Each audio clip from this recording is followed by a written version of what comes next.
Bom, gente, agora a gente vai dar início ao estudo da célula 2, o módulo 6 da apostila de vocês, que começa na página 496. Nesse módulo da apostila a gente vai falar sobre as organelas membranosas. O que seriam essas organelas membranosas? São organelas que são formadas pela própria membrana plasmática através da invaginação na membrana. A membrana ela vai entrando na célula, vai se dobrando e formando compartimentos dentro da célula que são as organelas membranosas. Então, você tem aqui na esquerda um esquema mostrando a membrana plasmática ao longo da evolução, invaginando para dentro da célula, ela vai penetrando na célula e formando esses compartimentos dentro da célula aqui que são as organelas membranosas. Quais são essas organelas membranosas? O retículo endoplasmático, o lisossomo, complexo golgiense e a carioteca, que é a membrana que envolve o material genético no núcleo. Pelo fato da carioteca estar presente só nas células eucariontes, você já pode chegar à conclusão que as organelas membranosas só são encontradas nas células eucariontes. Então, somente nas células eucariontes que vocês vão encontrar o retículo endoplasmático, o lisossomo, o complexo golgiense e a carioteca envolvendo o núcleo, o material genético.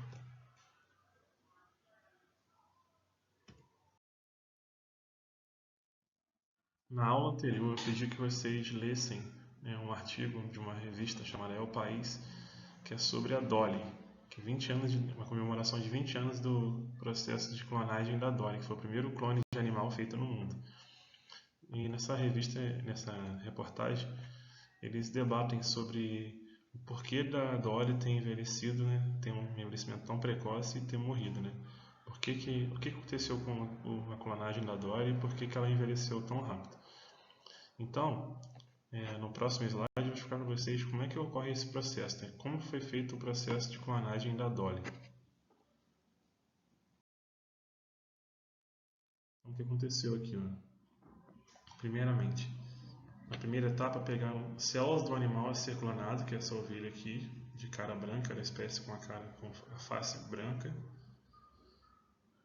E essas células passaram por um tratamento que ativa seus genes. Os genes foram reativados. Num segundo momento, através de um processo de sucção, o núcleo da célula de uma outra ovelha, dessa vez uma ovelha de face negra, de cara negra, foi retirado da célula dela. Então pegaram um óvulo dessa ovelha aqui, de outra espécie, e retiraram o núcleo dela através de uma sucção. Só deixaram o citoplasma.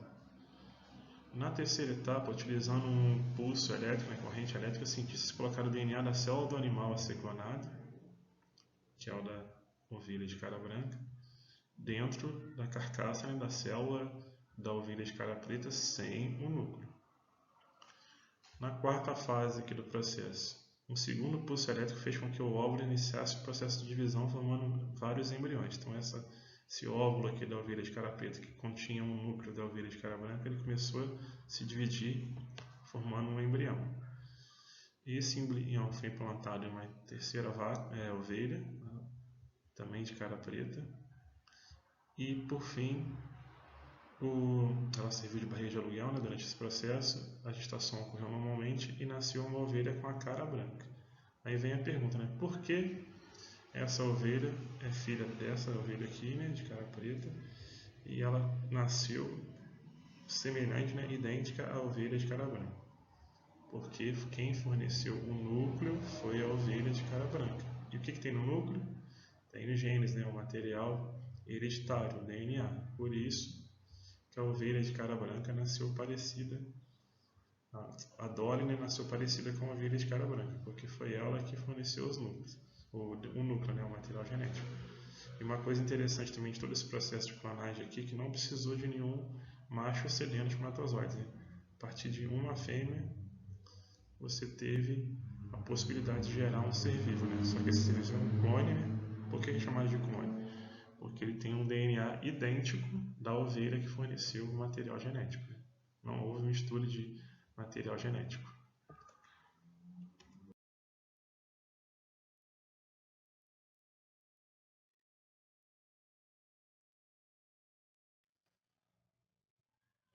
Bom, há 2 slides anteriores vocês viram que um núcleo, né, a gente vai estudar um núcleo no momento que ele dá a intérfase, né, que é quando ele não está se dividindo. Então o que acontece? Quando vai chegando no final da intérfase, no momento que a célula vai começar a se dividir, antes da célula se dividir, primeiramente todo o material genético dela precisa ser duplicado, replicado. Por quê? Como a célula vai se dividir em duas, é necessário, né, faz-se necessário que você tenha material genético de igual tamanho, né, de mesma quantidade nas duas células. Então, o DNA ele passa por uma replicação momentos antes da célula se dividir. Então, esse esquema que vocês estão observando nessa imagem aí, a replicação do DNA. Então, como é que ela ocorre? Você tem aqui o cromossomo, né, a cromatina. Se você pegar ela e for desenrolando, ela aumentando de tamanho, você vai ver todo o nosso material genético, né, o DNA. Então, existe uma enzima chamada de helicase, que ela vai vir e vai abrir a dupla fita do DNA, que vocês lembram, né, ainda nas aulas presenciais, quando eu falei sobre ácidos nucleicos, que o DNA ele é formado por uma dupla fita, né? Ele tem sempre a ligação de uma base nitrogenada com a outra, da outra fita, né? Lembra? A adenina sempre se liga com a timina, a citosina sempre se liga com a guanina e vice-versa. Então essa enzima chamada helicase, ela vai vir e vai abrir o material genético do DNA, dividindo as duas fitas ao meio, vai separar as duas fitas, vai romper as ligações entre as bases nitrogenadas, né, as pontes de hidrogênio entre as bases nitrogenadas. Após a ação da helicase, vai vir uma outra enzima chamada DNA polimerase. Essa enzima chamada DNA polimerase vai vir e vai ligando novos nucleotídeos, né, encaixando novos nucleotídeos em cada fita que foi aberta pela helicase. Em qual sentido? Sempre naquele sentido de 5 para 3. Vocês lembram que uma extremidade do DNA sempre é 3 linhas e outra extremidade do DNA sempre é 5 linhas. Então ela sempre vai da 5 linhas para 3 linhas, colocando novos nucleotídeos aqui encaixando. Após essa conclusão desse processo, né, depois que a DNA polimerase encaixa os novos nucleotídeos, a gente vai ter agora a formação de duas fitas, né, uma fita dupla embaixo e uma fita dupla em cima, ou seja, o DNA foi replicado, foi duplicado. Após esse slide agora, vocês vão acompanhar um vídeo que vai explicar com detalhes como a replicação do DNA acontece. Prestem bem atenção no vídeo e assistam ele por completo.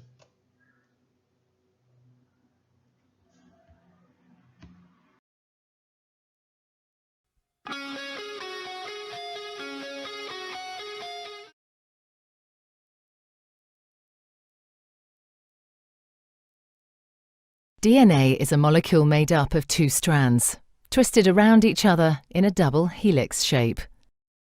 Each strand is made up of a sequence of 4 chemical bases, represented by the letters A, C, G and T. The 2 strands are complementary. This means that wherever there's a T in one strand, there will be an A in the opposite strand, and wherever there's a C, there will be a G in the other strand. Each strand has a 5' end and a 3' end. The 2 strands run in opposite directions. This determines how each strand of DNA is replicated. The first step in DNA replication is to separate the 2 strands. This unzipping is done by an enzyme called helicase and results in the formation of a replication fork. The separated strands each provide a template for creating a new strand of DNA. An enzyme called primase starts the process. This enzyme makes a small piece of RNA called a primer. This marks the starting point for the construction of the new strand of DNA. An enzyme called DNA polymerase binds to the primer and will make the new strand of DNA. DNA polymerase can only add DNA bases in one direction, from the 5' end to the 3' end. One of the new strands of DNA, the leading strand, is made continuously, the DNA polymerase adding bases one by one in the 5' to 3' direction. The other strand, the lagging strand, cannot be made in this continuous way, because it runs in the opposite direction. The DNA polymerase can therefore only make this strand in a series of small chunks called Okazaki fragments.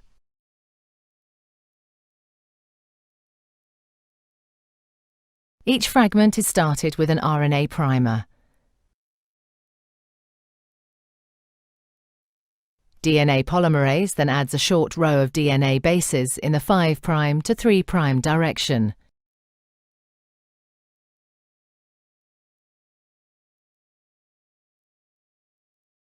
The next primer is then added further down the lagging strand. Another Okazaki fragment is then made, and the process is repeated again. Once the new DNA has been made, the enzyme exonuclease removes all the RNA primers from both strands of DNA. Another DNA polymerase enzyme then fills in the gaps that are left behind with DNA. Finally, the enzyme DNA ligase seals up the fragments of DNA in both strands to form a continuous double strand. DNA replication is described as semi-conservative because each DNA molecule is made up of one old, conserved strand of DNA and one new one.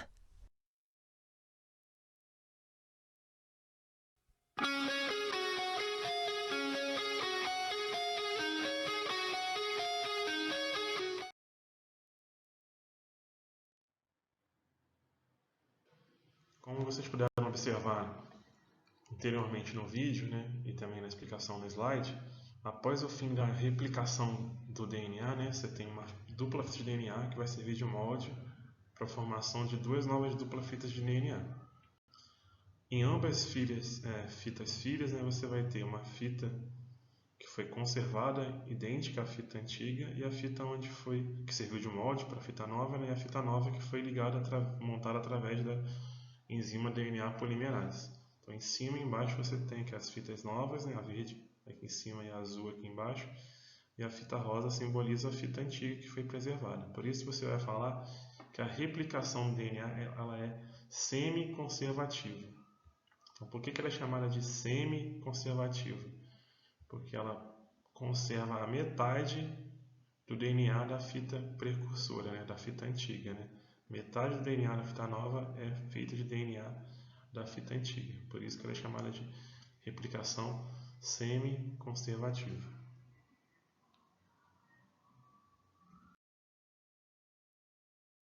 Agora a gente vai falar sobre um novo processo que envolve também o nosso material genético dentro do núcleo.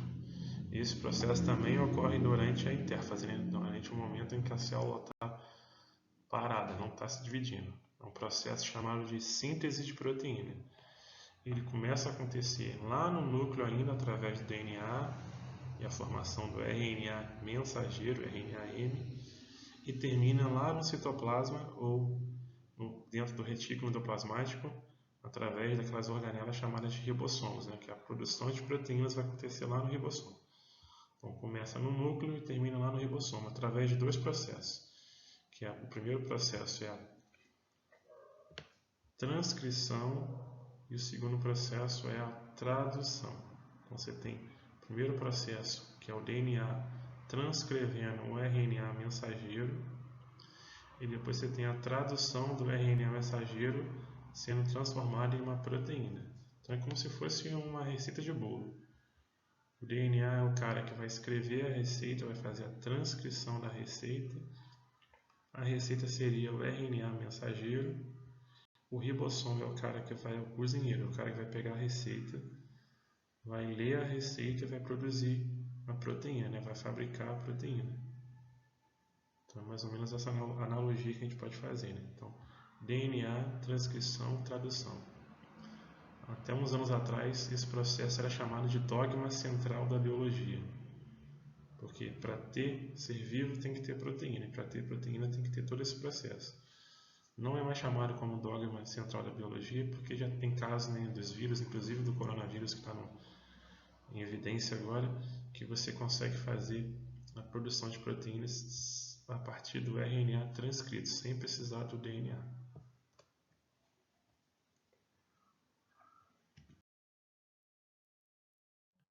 seria o genoma? O genoma é o conjunto de genes do DNA. Todos os genes que a gente tem ao longo de todo o nosso DNA é o nosso genoma.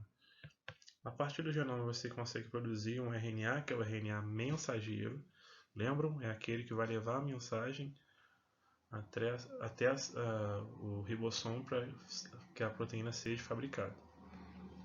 E a partir do RNA mensageiro você tem o surgimento da característica biológica que vai aparecer, que vai manifestar por causa da proteína. Então, aquela proteína produzida vai manifestar uma característica biológica específica. Um exemplo, você pode ter um gene, e a partir desse gene você vai fabricar um RNA mensageiro. E esse RNA mensageiro pode ser um RNA mensageiro capaz de ser traduzido pelo ribossomo e manifestar a produção de melanina. A melanina é uma proteína que serve para proteger a pele dos raios solares. Então, o que acontece? Você vai começar a ter produção de melanina por causa desse RNA mensageiro que foi fabricado através de um gene, que é um fragmento de DNA. E a sua pele vai se manifestar como mais escura, ela vai escurecendo devido ao aumento da produção de melanina. Deu para entender mais ou menos como é que funciona todo esse processo? Acho que sim, né?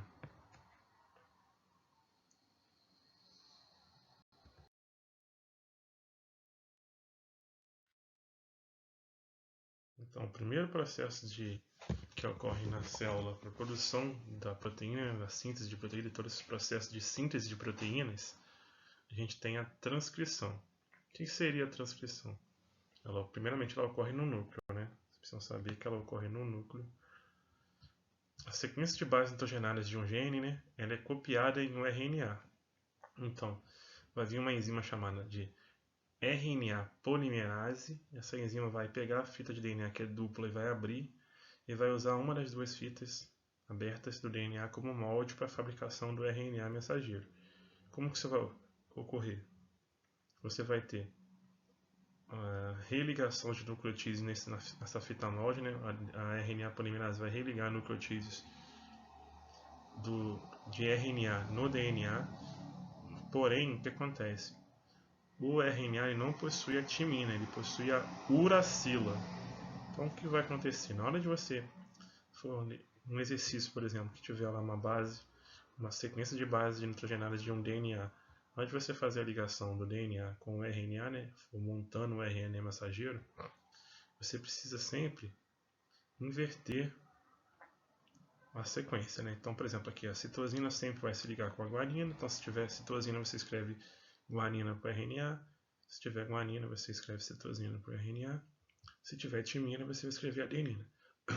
Porém, na hora de você escrever o DNA, você não pode escrever no RNA uma timina, né? Você não pode ligar uma timina na adenina, porque RNA não tem. Então, você vai ter que substituir por uracila, que é o que o RNA tem.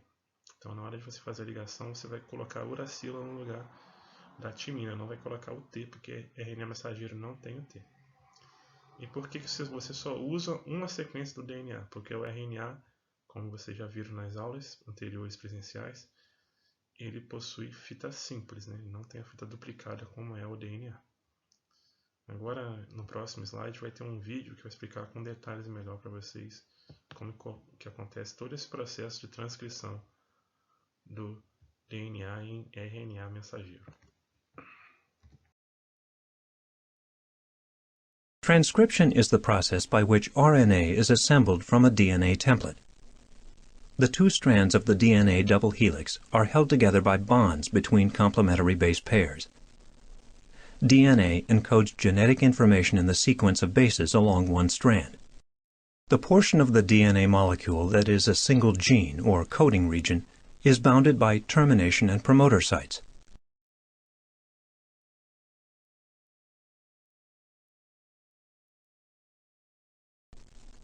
A molecule of RNA polymerase binds to the promoter site.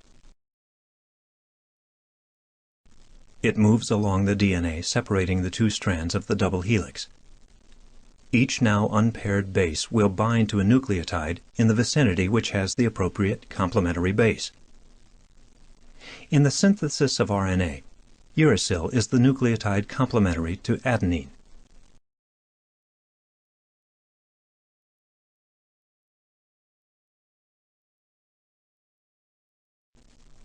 This process ceases when RNA polymerase reaches the termination site. The DNA strands bind to one another once again as the new RNA molecule moves away. This RNA is a copy or transcript of the message contained in the gene.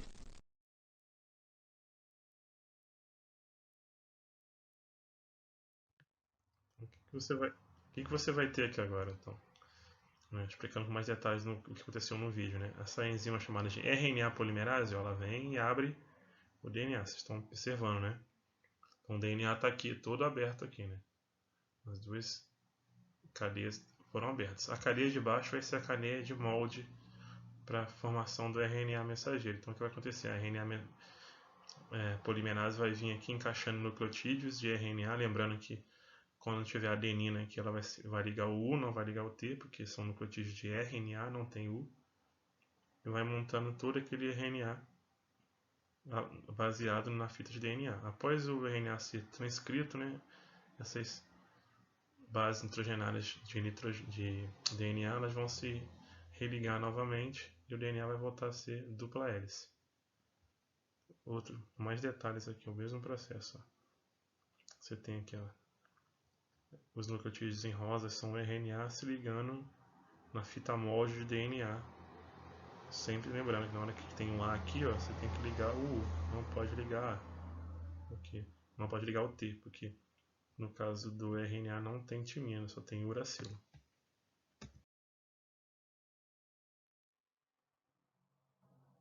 Tipos de RNA. Você tem o RNA que eu já expliquei para vocês, que é um RNA mensageiro, que é aquele RNA que vai levar a mensagem de como vai ser feita a síntese de proteína, qual proteína que eu quero fabricar, que tipo de proteína que eu quero fazer, né, que eu fabricar. Ele que vai levar a mensagem lá para o ribossomo para ser traduzido e a proteína ser sintetizada. Você tem o RNA ribossomal. O que seria o RNA ribossomal? É o RNA que vai formar o ribossomo. Então é um RNA que ele é feito, né, ele é fabricado, sintetizado para ser transformado posteriormente no ribossomo. O ribossomo é feito de RNA ribossomal. Vocês podem observar que o ribossomo ele tem duas subunidades, uma subunidade maior e uma subunidade menor. Elas ficam separadas e só se juntam no momento da tradução. Depois vocês vão observar que o RNA mensageiro ele vai se encaixar aqui, ó, bem no meio das duas subunidades do ribossomo, que é onde vai ocorrer a tradução, a leitura do RNA mensageiro.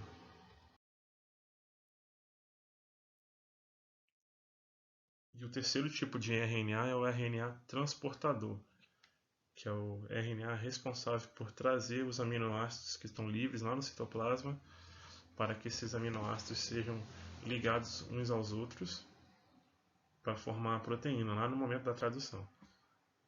Como que ele sabe qual é o aminoácido que tem que ser trazido, né, até o ribossomo para ser formada a proteína?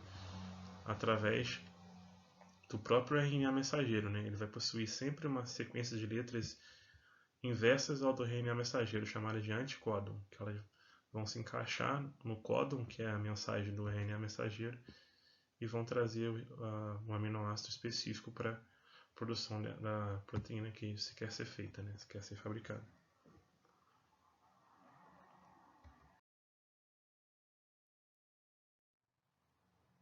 Bom, agora vamos falar sobre a segunda etapa da síntese de proteína, que é a tradução, né? Ela ocorre no ribossomo, que é uma organela que fica tanto ligado ao retículo endoplasmático como fica solta também no citoplasma, né? Livre no citoplasma. A sequência de bases nitrogenadas da molécula do RNA mensageiro, né, que é aquela que foi fabricada anteriormente no outro processo de transcrição que vocês já viram, agora ela vai ser usada para a produção de uma proteína. Então, como é que vai acontecer esse processo? Você tem aqui embaixo na figura o RNA mensageiro, ele vai sendo trazido aqui, conduzido até o ribossomo, que é essa estrutura em azul claro aqui. Então, o RNA mensageiro ele vai passando por dentro do ribossomo entre as duas subunidades, como eu falei anteriormente, e ele vai sendo lido. Como? Através de um código chamado de código genético. Como é que esse código genético funciona? A cada 3 letras, né, a cada 3 bases nitrogenadas do RNA mensageiro, né? Uma sequência de 3 letrinhas daquela U, C, G, CA, CG. Só não tem o T, né? Porque RNA não tem T. A cada 3 letrinhas dessas, você tem a tradução de um aminoácido. Então, o que vai acontecer? O RNA transportador vai vir aqui e vai encaixar, né, no RNA mensageiro através do anticódon, que seria o inverso, né? São 3 letrinhas ao contrário do que tem no RNA mensageiro. Então, por exemplo, se no RNA mensageiro tem UCG, o RNA transportador vai vir com uma sequência de AGC, o inverso do UCG, vai encaixar no RNA mensageiro lá dentro do ribossomo, trazendo junto com ele o aminoácido específico daquela sequência de 3 letrinhas. Então, a cada 3 letras, esse processo vai se repetindo até a montagem da proteína final. Então, o RNA transportador vai trazendo, vai incorporando os aminoácidos na cadeia proteica dentro do ribossomo até que o RNA seja todo lido e o processo acabe com a produção de uma nova proteína.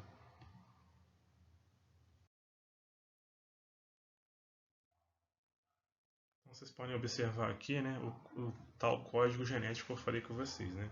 Essa tabelinha vai ser muito usada em exercícios para confecção de alguns exercícios relacionados a esse tema de biologia. O que acontece aqui? Ó? Você tem uma sequência de 3 letras no RNA mensageiro. Essa sequência de 3 letras são chamadas de códons. Então, a cada 3 letras você tem um códon. Cada códon desse, né, cada sequência de 3 letrinhas dessas aqui, ó, você tem a tradução em um aminoácido. Então, para cada 3 letrinhas dessa, é um código para o RNA transportador caçar esse aminoácido e trazer ele lá para o ribossomo para a montagem da proteína. Então é como se o RNA transportador fosse o cara que vai comprar o material da receita, né? O RNA mensageiro vem com a receita, que é a transcrição do DNA de como se faz a proteína, e cada códon desse é como se fosse um ingrediente, né? Que no caso é um aminoácido, e o RNA transportador vai lá na célula buscar os ingredientes, transportar os ingredientes para poder juntá-los e fazer a proteína, respeitando esse código genético. Então vocês vão observar que nesse código aqui, ó, nessa coluna vermelha na vertical aqui, você tem a primeira base do códon. Na coluna azul aqui em cima, você tem a segunda base do códon. Na terceira coluna aqui, nessa coluna na vertical também verde, você tem a terceira base nitrogenada do códon. Mas como é que funciona? Você vai juntar o 1 com o U. Com o U, o que você vai ter? Você vai ter 3U. O que esse códon é traduzido? O que ele significa? Que o RNA transportador tem que caçar um aminoácido chamado fenilalanina. A mesma coisa se for U e o C. Também significa fenilalanina. E assim vai. Você tem UAA, leucina, UG, leucina também. E aqui é também para leucina, se for C, UU, CUC, e assim vai. Tem 2 códons aqui especiais, né? 3 códons especiais que vocês têm que ficar alerta. Que é o seguinte, toda leitura do ribossomo ele sempre começa pela metionina, é chamado de códon de início ou start códon em inglês. Então, toda leitura de RNA mensageiro para fabricação de uma proteína sempre começa por essa sequência aqui, AUG. Ah, mas se começar, se o primeiro códon do RNA for UCA, não interessa, ele só vai começar a ler, né, o ribossomo só vai começar a ler a partir do momento que ele encontra o AUG. Pode ter 300 letrinhas antes, que não importa. A leitura só começa a partir da metionina, que é o códon de início. E essa leitura vai ser infinita se o RNA for imenso, né, for muito grande. Mesma coisa, você vai ter aqui, ó, 3 códons que significam códons de fim, ó, UAA, UAG e o UGA. Esses códons aqui, eles não codificam nenhum aminoácido, eles só servem para mostrar para o ribossomo que a proteína já está pronta. Então, o ribossomo vai lendo as sequências de letrinhas. Quando ele encontra essa sequência aqui, UAA, UAG ou UGA, significa stop códon ou códon de fim, ou seja, a leitura está terminada e a proteína está produzida. Ah, mas eu tenho mais letrinhas depois. não importa, essas letrinhas serão descartadas e serão reaproveitadas em outra leitura. A proteína já está pronta. Então você tem aqui o código de início, que é o AUG, e o códon de fim, que é esses três aqui, o AA, o AG e o UGA.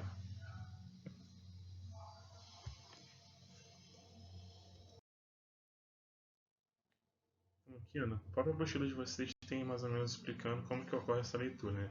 A leitura do código genético é feita de 3 em 3 nucleotídeos, como eu falei com vocês, ou seja, cada 3 nucleotídeos no RNA mensageiro ou no DNA indicam a colocação de um aminoácido na proteína a ser sintetizada. Essa trinca de RNA mensageiro recebe o nome de códon. Veja no exemplo abaixo que o RNA mensageiro tem 24 nucleotídeos, cada um corresponde a uma base. E codificou uma proteína com 8 aminoácidos. Então, olha, vocês têm o AUG, que é a metionina, que sempre começa por ela, CAA, que é a glutamina, GUA, que é a valina, ACC, treonina, o GG, assim vai. Então, vamos olhar com detalhes aqui, ó, que você tem o DNA. Aí, vocês lembram que o primeiro processo é a transcrição, né? Você pega um molde de DNA e a partir dele você vai ter um molde de RNA sendo fabricado, né? Uma fita de RNA mensageiro sendo fabricada de acordo com esse molde de DNA. Então, como é que vai funcionar no exercício?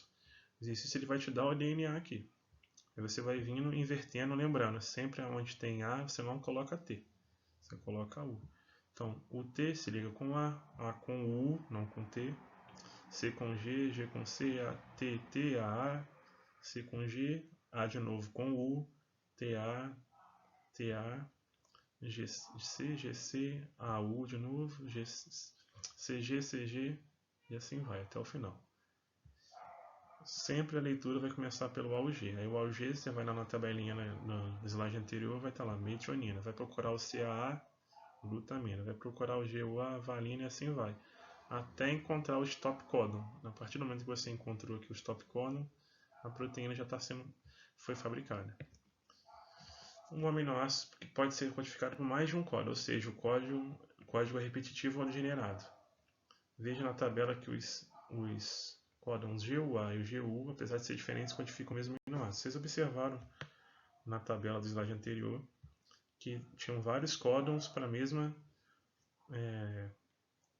pelo mesmo aminoácido, né? Então, por exemplo, aqui o GUA é um código para valina, o GU também é para valina. Então, você fala que o códon é degenerado. São 64 possibilidades para os mesmos 20 aminoácidos. Vocês lembram lá no começo do ano que só existem 20 aminoácidos de proteínas no mundo, né? Desses 20 aminoácidos, você pode ter 64 combinações diferentes para fabricar os mesmos 20 aminoácidos. Então, você fala que o código é repetitivo ou degenerado.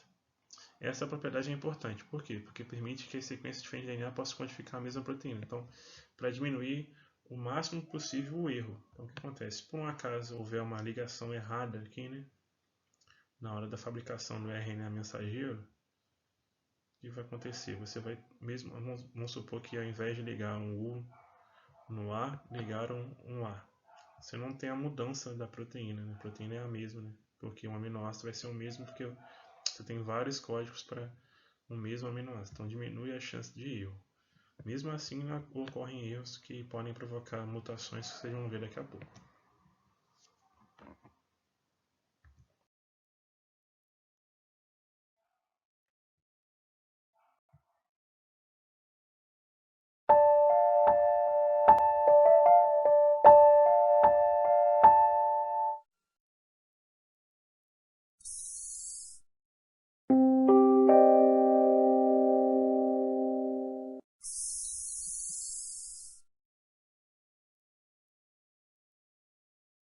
Translation is the synthesis of a protein from an mRNA template.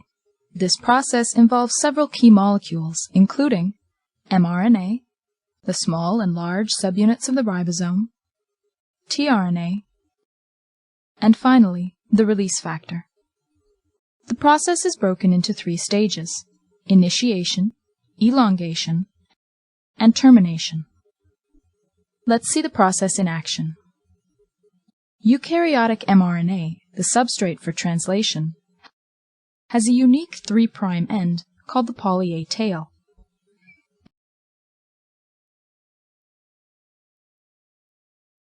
mRNA also contains codons that will encode for specific amino acids. A methylated cap is found at the 5' end. Translation initiation begins when the small subunit of the ribosome attaches to the cap and moves to the translation initiation site. tRNA is another key molecule. It contains an anticodon that is complementary to the mRNA codon to which it binds. The first mRNA codon is typically AUG.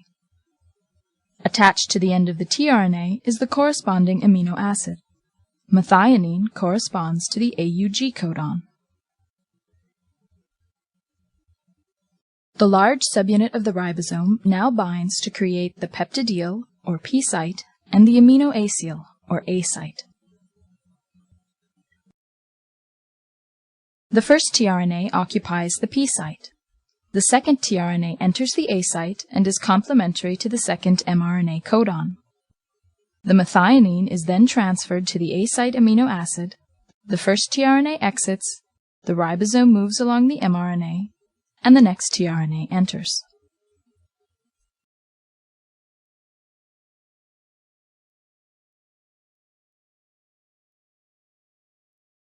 These are the basic steps of elongation. As elongation continues, the growing peptide is continually transferred to the A site tRNA, the ribosome moves along the mRNA, and new tRNAs enter. When a stop codon is encountered in the A site, a release factor enters the A site and translation is terminated. When termination is reached, the ribosome dissociates and the newly formed protein is released.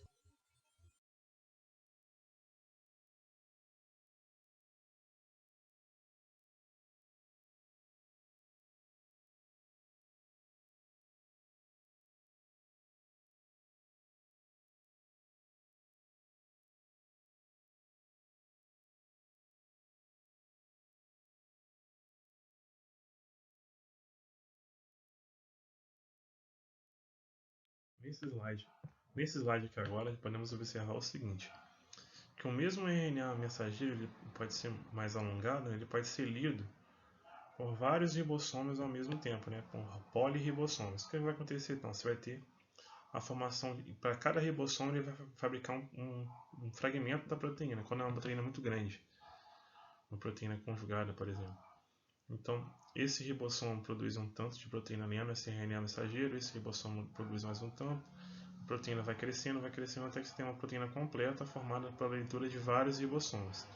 Então, pode ocorrer também, em casos de proteínas com alongamentos maiores, proteínas mais complexas, a ação de vários ribossomos lendo ao mesmo tempo esse RNA mensageiro.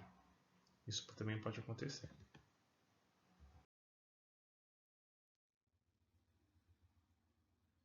Bom, agora a gente vai falar sobre a cromatina e a expressão gênica. O que acontece? A cromatina ela possui duas regiões.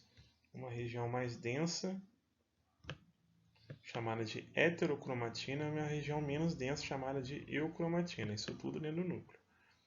A heterocromatina você vai ter uma região mais densa, como eu falei. Os segmentos de DNA vão estar mais espiralizados, ou seja, vão estar mais enrolados.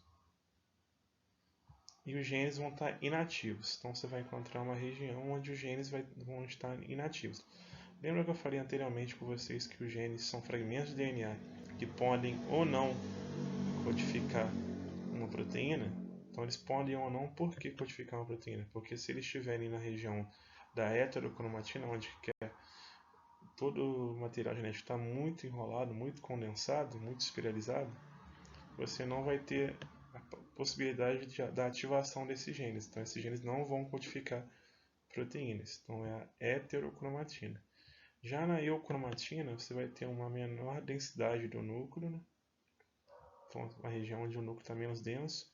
Os segmentos de DNA vão estar menos espiralizados, vão estar menos enrolados. E vocês vão ter genes ativos, ou seja, genes capazes de codificar, por todo aquele processo que a gente viu, novas proteínas. Aqui observando o microscópio óptico, você tem aqui a região da cromatina, toda essa região manchada de branco, você tem a cromatina. Isso tudo aqui é a região do núcleo onde você tem a cromatina.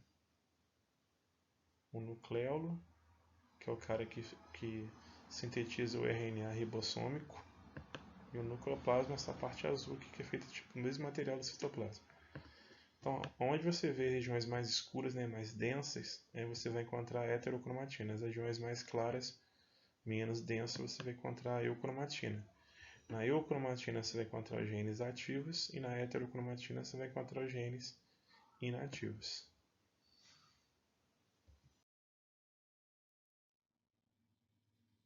Bom, agora no momento que a célula vai se dividir, né, para virar duas células novas, né, você vai ter aquela replicação do DNA e a cromatina ela vai se enrolando até ter o seu grau máximo de esterilização, que é quando você consegue observar a cromatina no microscópio. Então ela vai mudar de nome, ela vai passar a ser chamada de cromossomo. Então você tem aqui, ó, cromatina, você tem a eucromatina, que é a região menos espirilizada, menos enrolada, e a heterocromatina, que é a região onde ela está mais enrolada. Então o que vai acontecer? Ela vai se espiralizando mais ainda, vai tendo um grau maior de esterilização, até formar o que a gente chama de cromossomo simples, que são essas duas pernas aqui de cromatina bem enrolada, formando um bastão. Depois que vai acontecer aquele processo de replicação do DNA, você vai ter um cromossomo agora duplicado, porque você tem a replicação do DNA. O DNA está duplicado. Cada perna dessa do cromossomo novo é chamada de cromátide. Então, cromossomo é a cromatina no momento em que a célula está se dividindo, quando ela atinge o maior grau de espiralização, quando ela está mais enrolada.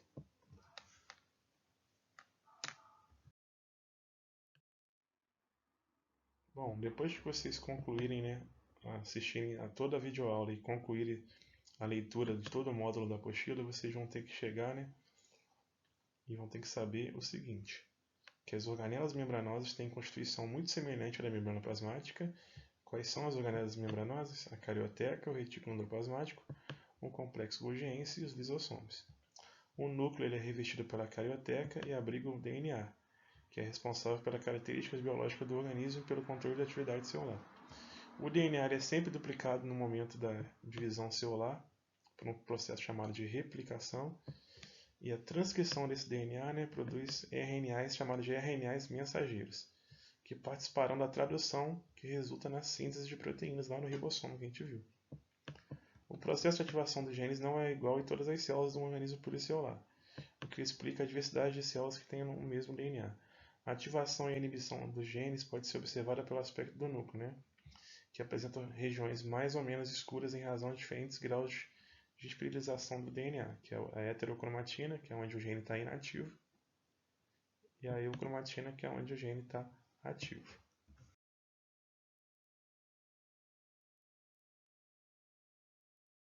Bom, a aula de hoje foi essa. Espero que vocês leiam a apostila. O módulo da apostila é muito importante, a leitura da apostila nesse momento que a gente está sem aula presencial. Assistam o vídeo. Se o som estiver baixo, é porque eu estou sem microfone, estou usando o próprio microfone do notebook. Escutem o vídeo numa caixinha de som, que o som melhora, ou então no fone do celular de vocês. Façam os exercícios que estão lá no roteiro que eu vou deixar anexado no e-mail para vocês e até uma próxima aula.